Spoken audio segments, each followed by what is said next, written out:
Hello everyone, welcome to the channel, and in this video we are going to be learning HTML from the FreeCodeCamp website. So FreeCodeCamp is a website that lets you learn programming for free, and when you go to freecodecamp.org you'll see all the curriculums that they have available. So as you can see, they have a curriculum for responsive web design, JavaScript, front-end development, relational database, back-end development, and there's a whole lot. So in this video specifically, we'll be looking at the responsive web design certification. And we are going to start off with Learn HTML by building a cat photo app. So that's the first thing that we are going to do. So this is what we'll be building in this video. As you can see, there is this title cat photo app here with some text. We have an image and we have a list. We have more images and we have this form here. So that's what we'll be building in this video. And the way that the FreeCodeCamp is structured, this one is a series of lessons and challenges that you would have to do. So for this one that we'll be working on, it's 69. So we have 69 steps that you have to start. So let's get started with the first one. Okay, so click on start coding. Now before we start, let me take a moment to walk you through the way the FreeCodeCamp platform works. So here you have your lesson, you read through it, and then there's a challenge that you have to do. Okay, so you write your code here, and on this right you see this preview here is a display of what you are coding. Okay, so for example, if I should clean this hello world here and write something else, okay, you see something else appear on the screen. So that's how you work. As you build your application, on the right side you have a preview of the application that you are building.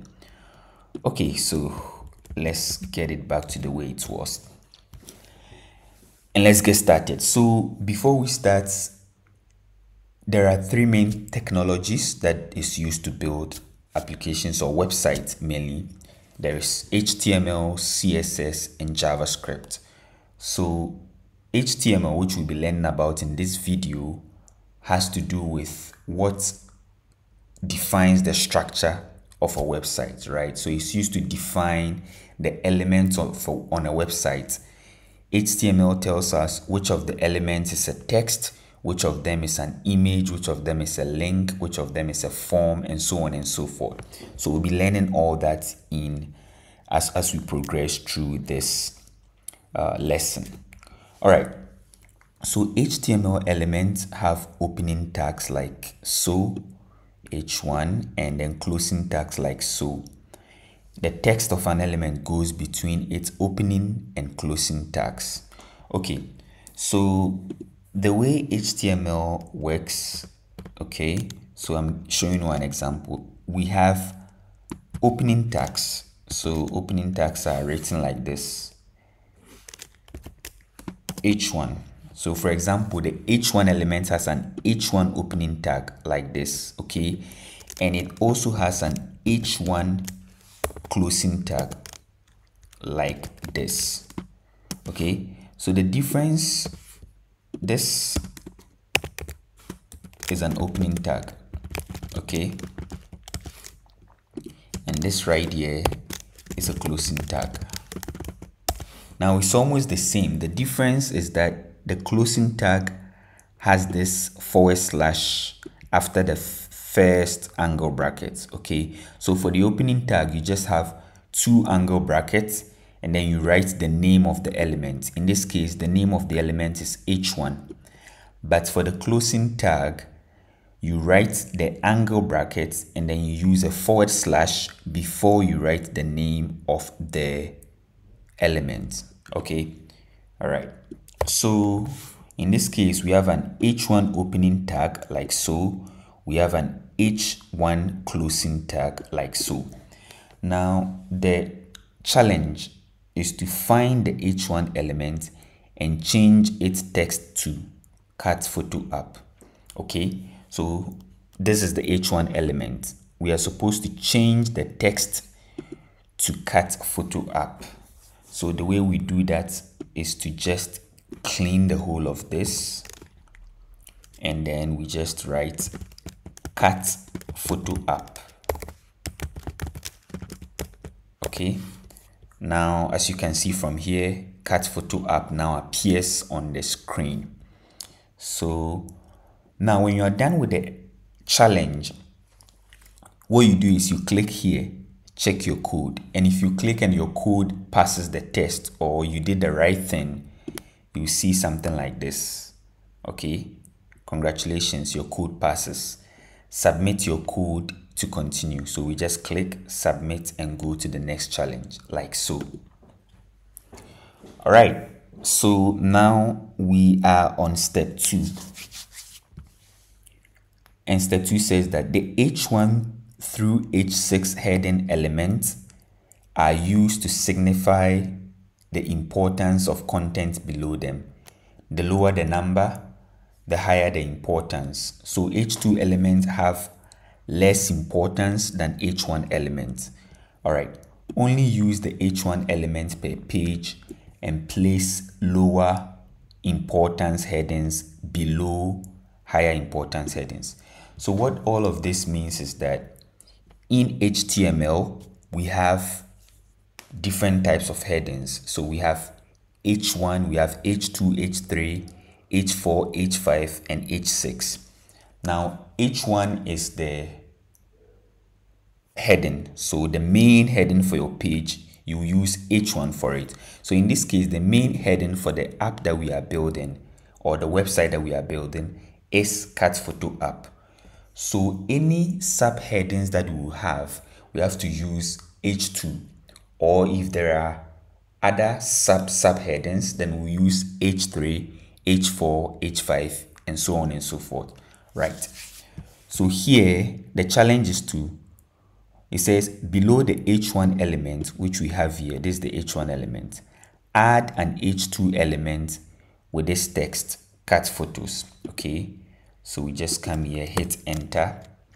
And then, as we've already mentioned, for an HTML element, we have our opening tag, like so. And then we have our closing tag with a / like so. And then in between the opening tag and the closing tag, we add our text. In this case, the text that we are adding is cat photos, like so.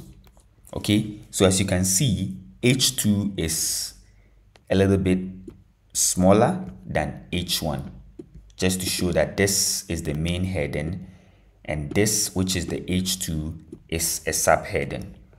Okay, let's move on to the next challenge. All right, now moving on, we say the P element is used to create a paragraph of text on website. Now, create a P element below your H2 element and give it the following text. So the P element stands for paragraphs. So whenever we want to add a piece of text or paragraph to our web page, what we use is the P tag or P element. So to write the P element, we write an opening P tag and a closing P tag, like so. And then in between, we write a text. So in this case, the text is see more cat photos in our gallery. Now remember, this is what we are building, okay? So we've already done this. We've done this. Now we are doing this. So by the end of it all, this is what we expect to build. Okay, let's continue. All right. Okay, so FreeCodeCamp is free, but it's free because people donate to support FreeCodeCamp. So as you are working through the curriculum, you will see this pop up, and if you want to donate, you can do so. And if you also want to donate at a later time, you can just click ask me later. So for now, we just click ask me later and continue with the lessons. All right, next up is step 4. Commenting allows you to leave messages without affecting the browser display. So here, what we have here is what we are referring to as the browser display. Okay, that's what your user sees. And whatever you have here, all of this code is what you as the developer, you see on your backend. Okay, so commenting code allows you to leave messages without affecting the browser display. It also allows you to make code inactive. A comment in HTML starts with this angle bracket, exclamation, and this 2-, and then contains any number of lines of text and ends with this right here. Okay, so for example, if you write a comment like this and it contains the text to do remove h1, yeah. So what this means is that when you want to add something to your code, but you don't want it to show up in the browser display, you can use what we call a comment. Okay, so here's how we write a comment. We use an angle bracket, an exclamation mark, and then 2-, like so, and then 2-, and an angle bracket. So whatever we write here, let's say we write something here, you see it doesn't show up. Okay, and if I clean this, something here shows up, right? So if you have something that you don't want to show up but you want to use it in your code, then that's when you use the comment. Okay, so for example, in this challenge we are told to add a comment above the P element with this text. So this is our P element. So above it we'll add a comment like so, angle brackets, exclamation mark, and then 2-, like this, and then we write the comment here. So in this case, the comment we want to write is to do add link to cat photos. Okay, yeah, so maybe for example you are working on your application and you have come to the end of the day, so you want to leave a comment, for example, add link to cat photos, so that the next day when you come, it's sort of a reminder for you to continue what you were doing.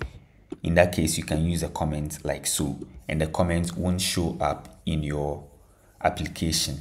Okay, all right.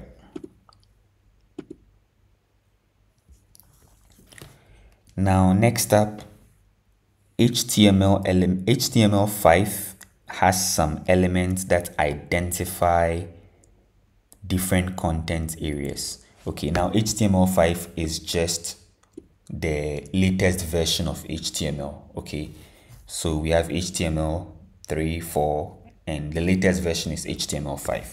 All right, so HTML5 has some elements that identify different content areas. These elements make your HTML easier to read and help with search engine optimization, SEO, and accessibility. All right, so one of such elements is the main element. Okay, so identify the main section of this page by adding a main opening tag before the H1 element and a main closing tag after the P element. Okay, so this is our H1 element. So before the H1 element, we want to add an opening tag, a main opening tag. So this is how we write a main opening tag. Okay, and then after the P element, there's a P element. So right after the P element, we want to add a closing main tag like so. Okay, now let's click All right, so our test pass, we move on to the next one. Okay, in the previous step, you put the H1, H2, and the comment and P element inside the main element. This is called nesting. Nested elements should be placed 2 spaces further to the right of the element they are nested in. This spacing is called indentation and is used to make HTML easier to read. Okay, so if you remember from the previous step, what we did was we placed all of this inside this main tag. So that's what we call nesting. So nesting is when one or more HTML elements are placed inside another HTML element. Okay, so in this case, all of these elements have been placed inside the main element like so. Okay, now we also told that when that happens, we have to indent it. So previously, all of our code was like this. Okay, everything was like this.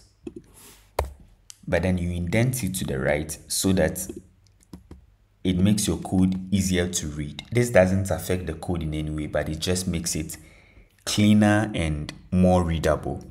Okay, so the H1 element, H2 element, and the comment, H1 element, H2 element, and the comment are indented 2 spaces more than the main element in the code below. Use the space bar on your keyboard to add 2 more spaces in front of the P element. So here's our P element. And as you can see, the P element is on the same line as the main element. So what we want to do is we want to shift it to the right. So we use the space bar, we click it 2 times. Now it's in line with these guys.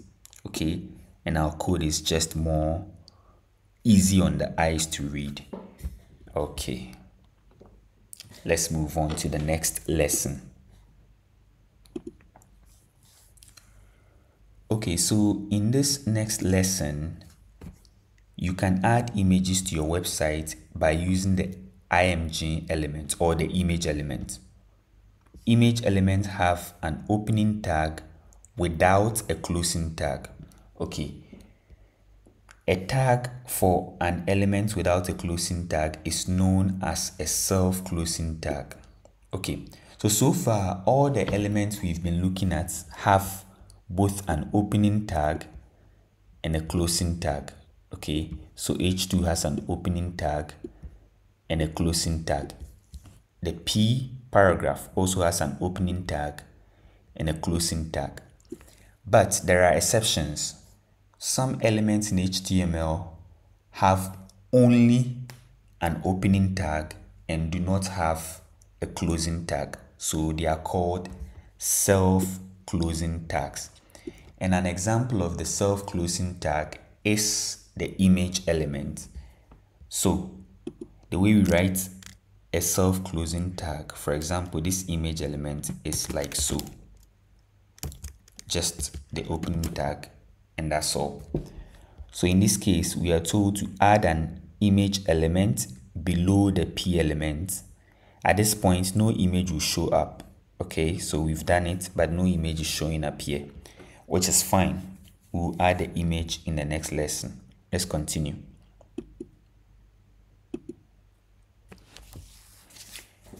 Okay. HTML attributes are special words used inside the opening tags of an element to control the element's behavior.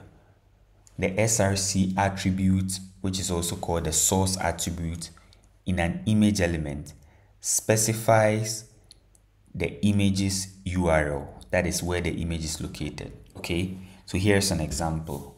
So we have an example here. Let me copy it so that you see it well. Okay, so there's the example, and as you can see, it's the same image element, but then it has what we call an attribute, okay? And then the attribute has a value, okay? So the way we write an attribute, I'm going to show you a simple way you can use to remember. So the way we write an attribute is like this, okay? So this is your element, the name of your element, and then you write name of the attribute. So there are many attributes, they all have their names. So name of attribute, you write an equal to, and then your quotation marks, and then the attribute has a value, so value of attribute, okay?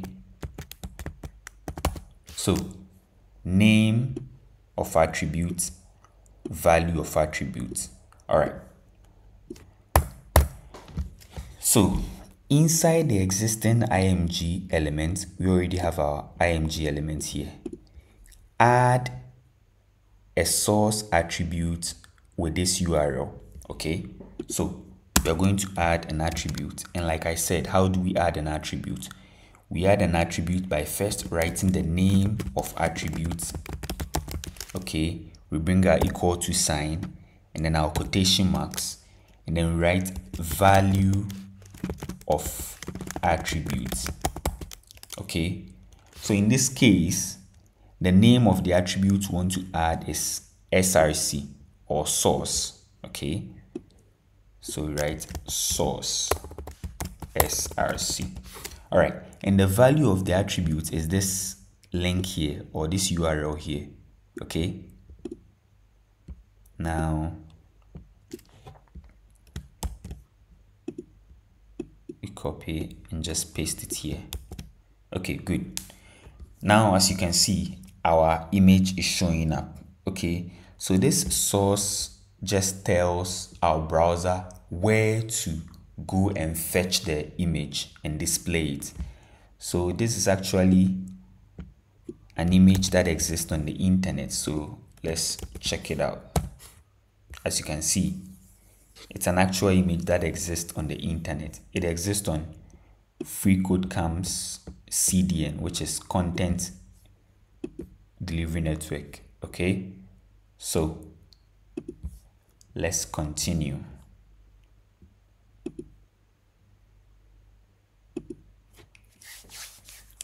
Okay, so step 9, all image elements have an alt attribute. The alt attribute text is used for screen readers to improve accessibility and is displayed if the image fails to load. For example, we have an image element here. It has a source attribute with a value of cat.jpg, and it also has another attribute which is what? Alt. And the value of alt is a cat. Okay. So what we are told to do, so the main reason for an alt is one, for accessibility, okay? So if somebody is using a screen reader for people, for example, who are vision challenged, those people, they will have the screen reader read the alt for them. So the alt, your alt that you use has to be descriptive of the image, right? That's why in this example we are told that inside the image element, add an alt attribute with this text, a cute orange cat lying on its back. So it's descriptive. So even if the person cannot see the image for whatever reason, maybe it could also be poor internet, or if for whatever reason your image fails to be displayed, then this guy here, this alt, will be available. Okay, so we add again. If you want to add an attribute, you do what? Name of attribute, your equal to sign, quotation, and then value of attribute. You don't need to write this, but I'm doing it so that you'll be more familiar with it and it would help you remember it. So in this case, the attribute we want to add is what? Alt. And then the value of the alt attribute is a cute orange cat lying on its back. Okay, so now let me show you. For example, if for whatever reason your image fails to load, so let's say you made a mistake with a link. Let me just deliberately make a mistake. Okay, so if there's a mistake in your link, for example, your image will fail to show. But because you have an alt, the alt message shows here, a cute orange cat lying on its back. So in this case, the user will have an idea that, okay, this is a broken image. So it shows that there is an image here, but for some reason the image is not showing up. But this gives you some context. This alt text gives you some context so that you know the kind of image that was supposed to show. Okay, so that's about it. Let me correct this so that we have our cat showing again. Okay, let's go to the next one. All right, you can link to another page with the anchor A element. For example, this guy here. So we have an anchor tag, closing tag. So have a look at this. This is a closing, an opening anchor tag, and this is just a closing anchor tag that will link to freecodecamp.org. Okay, so let me try and explain this. So first we are told to add an anchor element after the paragraph that links to https://freecatphotoapp.com. Okay, at this point the link won't show up in the preview. Okay, so the way you do that, if you want to add a link, the way you do that is to use what we call the anchor tag. Okay, so this is the anchor tag A. So this is the opening anchor tag and then the closing anchor tag, like so. Okay, and then this anchor tag can take an attribute. Again, how do we add an attribute? I've said that you do that by writing the name of the attribute, your equal to sign, and then the value of attributes. Okay, all right, so in this case the value of the attribute is href.